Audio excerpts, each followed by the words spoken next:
Ես ուզում եմ ավելացնել, որ այս շենքի լինելը, KGB-ի պատվալի լինելը Նիկոլ Փաշինյանի ամոթն է,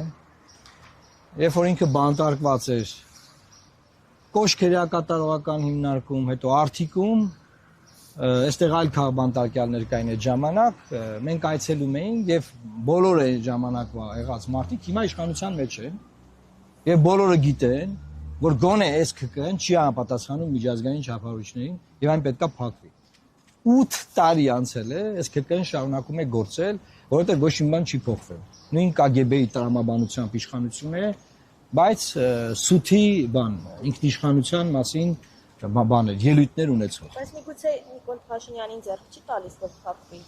Իհարկե ձեռք չի տալիս։ Ամբողջ բրիֆինգը նրա մասին է, որ Նիկոլ Փաշինյանին ձեռք չի տալիս։ Նա շատ լավ տեղավորվել է այդ KGB-ի կոստյումի մեջ, եւ շարունակում է հիմա ինքը լինել։ Իրականում դուք գիտեք, որ մեր համանadrությամբ ԱԱՑ տնօրենը ենթարկվում է վարչապետին եւ նրան է զեկուցում ամեն բան։ Հետեւաբար Հայաստանում KGB-ի պետը Նիկոլ Փաշինյանն է։ Այսինքն այդ որ տենց գորգռում է բան, ինքնիշխանություն, բան, ցարի դեմ պայքար, բան, ասենք ինքը KGB-ի պետը աշխատում է երկրում։ Ինչի մասին է խոսքը։ Քաղբանտարկյալներից խոսեցիք, այսինքն դուք կարծում համարում եք, որ Հայաստանում այս պայդրությամբ կան քաղբանտարկյալներ, շատ ձեր ասած KGB-ի պատվալում են, կարող եք նշել օրինակ ովքեր են դուք եք համարում քաղբանտարկյալ եւ վերջերս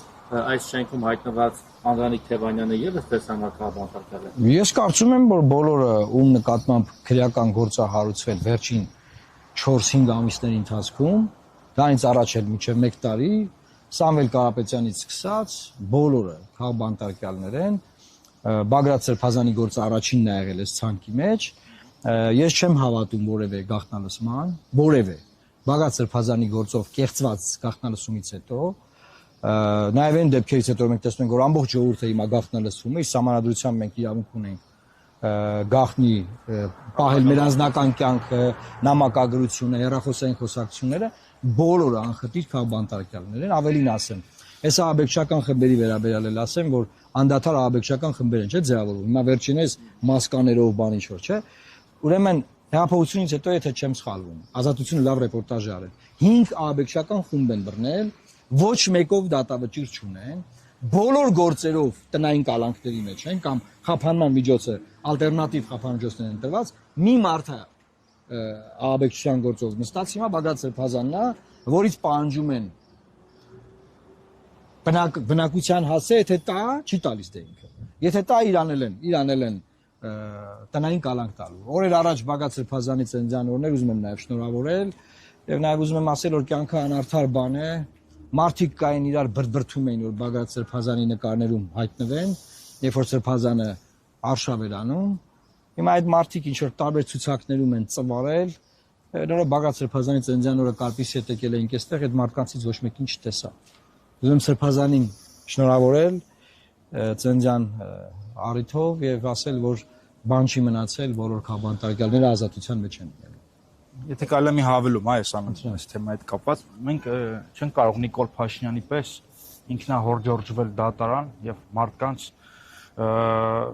դատել։ Չգիտենք, կարող է ինչ-որ մեկը իսկապես կոռուպցիոներ է, ինչ-որ մեկը իսկապես կարող է դավաճանություն գործել։ Մենք այդ հարցերն չենք քննարկում։ Մենք ուղղակի ասում ենք, որ Հայաստանում չկա արդարադատություն եւ կա ընտրովի արդարադատություն։ Այսինքն մարդկանց հետապնդում են այն ժամանակ, երբ որ իրենք քաղաքական ակտիվություն են ցուցաբերում եւ վտանգ են ներկայացնում Նիկոլ Փաշինյանի համար։ Իսկ դա ամբողջությամբ տեղավորվում է քաղբանտարկյալի քաղաքական հետապնդման տրամաբանության ներքո։ Ես կարող եմ Գագիկ Ծառուկյանի օրինակով ասեմ, ես էլ լավ առիթ է։ Ուրեմն խորհրդարանը 3 խմբակցություն ուներ։ Խմբակցություններից մեկի ղեկավարին ձերբակալեցին, Գագիկ Ծառուկյանին։ Մի խմբակցության ղեկավարն ես էի, մյուսը Լիլիթ Մակունցը։ Մենք ամբողջ խմբակցությամբ դեմք քվեարկեցինք անձեռնմխելիությունից զրկելուն։ Ես ելույթ ունեցա եւ ասացի, որ այս մարդու աղջկա հարսանիքին գնում եք ընտանիքով մասնակցում, այդ ժամանակ ամեն ինչ նորմալ է, դրանից հետո բան, երբ որ ձեզ այդ խնդրեմ կա քաղաքական, հայտարարում եք, որ բան է։ Էսը արել, արդարացվել է, չէ՞, քանի օր է։ Արդարացվել է։ Ներողություն չխնդրեցի։ Հա, հիմա ի՞նչ է տեղի ունենում, չէ։ Արդարացնելը իր հերթին։ Հիմա նոր մեղադրանք, հիմա նոր, այսինքն նայ 21 թվականին Նիկոլ Փաշինյանը ընտրվել է տները խլելու, թալանը բերելու, Քոչարյանին դատելու բանով, հիմա 26 թիվն է նորից նույն տեքստերը։ Գյուլնա ստատը փնտրում է իրան։ Այս հեքիաթները այս հեքիաթները։ Թող գնա պատմի բանը։ Մարուկյանի մասով ոնց որ թե մոռացել էր 18-21 թվին Հա։ ասել կամ տունը տան ծածկով չեն դե հիմա ոնց որ անցնելուց տեսել է հիշել է ասում է որ Լավ, վերենք այն օրը բանները, Երևանի քաղաքապետը, որը մի միլիոնանոց քաղաքում 75,000 ձայնով քաղաքապետ է աշխատում, ասում է, պարոն վարչապետ, արձակուրդի մեջ եմ, ձայնագրությունը կա էլի։ Գագիկ Ծառուկյանն ասում ասել է, ես պետք է զբաղվեմ քաղաքով, դե մի նայեք, ես արձակուրդը վերջանա, գնալու եմ ապօրինաշինություն։ Այսինքն ուզում ասի ապօրինաշինություններ ունի Ծառուկյանը։ Մինչև մի բան չեն կարել, բայց մի գնալու են կանեն։ Կամ ինչ-որ շինարարություններ ունի, որը կարող են իրանք ապօրինաշինություն անվանել եւ այսինքն էս են իրանք։ Էս են, իրանք չափանիշ չունեն, պրինցիպ չունեն, ոչ մի կանոն չունեն։ Ասեն, երբ իրանց ոնց պետքա, պետությունը վեգալել են, նստել են վրեն պետական ինստիտուտների վրա, լինել է շենքես KGB-ի վրա, ու քշում են։ Դուք ոչ մի մոտ չեք որ կարելի է խլել դրանից։ Դե ցավոք ոչ։